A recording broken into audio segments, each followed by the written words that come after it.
அனைவருக்கும் வணக்கம்.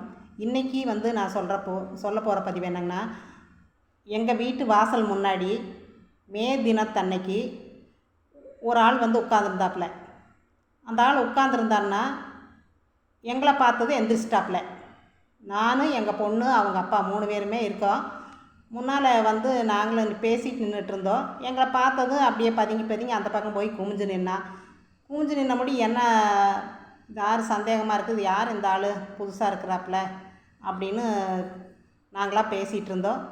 அப்புறம் அந்த ஆளை கூப்பிட்டு என்னப்பா என்ன பண்ணுற அப்படின்னு கேட்டோம். எதுவுமே பதில் வரல, எந்த பதிலுமே இல்லைமே, வாயே பேசலை.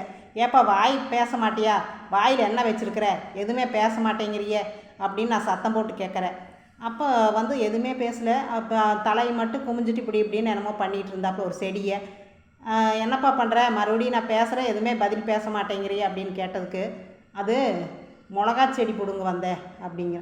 மிளகா செடி அந்த நேரம் ஒன்று முளைச்சி கொஞ்சம் பெருசாகி நிற்குது. அந்த ஒரே செடி தான் இருக்குது. எங்கள் வீட்டு பக்கம் முன்னாடி ஒரு மிளகா செடி முளைச்சிருக்குது, அதை பிடுங்க வந்தாப்புல அப்படின்னு. ஏன் உனக்கு மிளகா செடி தோட்டம் காட்டிலையெல்லாம் எங்கேயுமே இல்லையா, இங்கே தான் மிளகா செடி பிடுங்க வந்தையா அப்படின்னு நான் கேட்குறேன். இல்லை மிளகா செடி தான் நான் திருட வந்தேங்க அப்படின்னா. மிளகா செடி திருட வந்தையா, நீ வேறு ஏதாச்சும் திருட வந்தையா அப்படின்னு. இல்லை மிளகா செடி தானுங்க அப்படின்னா. அப்படியா, சரி போ, இங்கெல்லாம் ஒன்றுமில்லை, போயிடந்தால அப்படின்ட்டு. அப்புறம் அவன் போயிட்டே இருந்தா. போய் ஒரு வீட்டு சந்து இருக்குது, அங்கே வாடகைக்கு சின்ன வீட்டில் குடியிருக்கிறாங்க. அந்த குடியிருந்த வீட்டில் உள்ளே போன மாதிரி போகிறா. ஆனால் அங்கே ஒருத்தர் இல்லை. ஆனால் பாத்ரூம்குள்ளே போயிட்டு இந்த பக்கம் வந்துட்டான். நாங்கள் அதை நோட் பண்ணிவிட்டு இந்த பக்கம் வந்துட்டோம். நாங்கள் யதார்த்தமாக பேசிட்டு சரி அந்த வீட்டுக்கு ஏதோ வாடகை குடி வந்திருப்பாங்களாட்டிருக்குது, புதுசாக இருக்கிற மாதிரி இருக்குது அப்படின்ட்டு நாங்களும் பேசிட்டு கம்மன்னு நின்றுட்டோம். எதுவுமே தெரியல. ஆனால் அவன் மறுபடியும் எங்களை எட்டி பார்க்கறது போகிறது இப்படியே இருந்தான். 2-3 டைம் இப்படியே எட்டி பார்த்துட்டே இருந்தான்.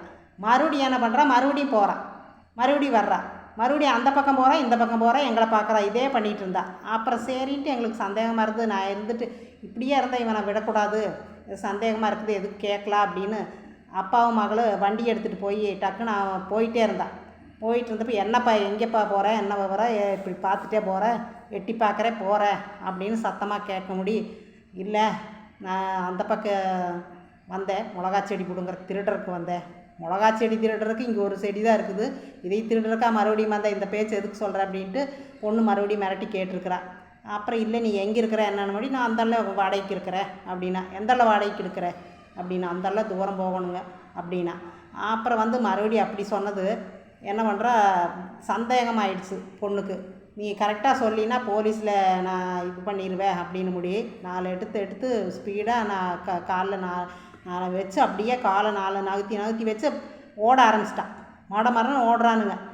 அதனால் அவன் திருடன் தான் அப்படிங்கிறது தெரிஞ்சிடுச்சு. அதனால் நம்ம இப்போ பகல் நேரத்துலையே வீடு எப்படி இருக்குது, அவங்க எந்த மாதிரி இருக்கிறாங்க, யார் இருக்காங்க எல்லாம் நோட் பண்ணிவிட்டு விசாரிச்சுட்டு போயிடுறது. இந்த மாதிரி தான் திருட வர்றவங்க வர்றாங்க. அதனால தான் நம்ம விழிப்புடனும் நம்ம ஜாக்கிரதையாக இருக்கணும். எப்போவுமே நம்ம வீட்டை கதவை திறந்து போட்டு நம்ம அந்த பக்கம் இந்த பக்கம் போகிறது இதுக்கு இருக்கக்கூடாது. இப்போ பகல் திருடனே நிறையா வர்றாங்கன்னு சொல்கிறாங்க. அதனால் நம்ம எப்போ ஜாக்கிரதையாக இருக்கிறது நல்லது. அதுதான் நான் சொல்கிறேங்க. வணக்கம், நன்றி.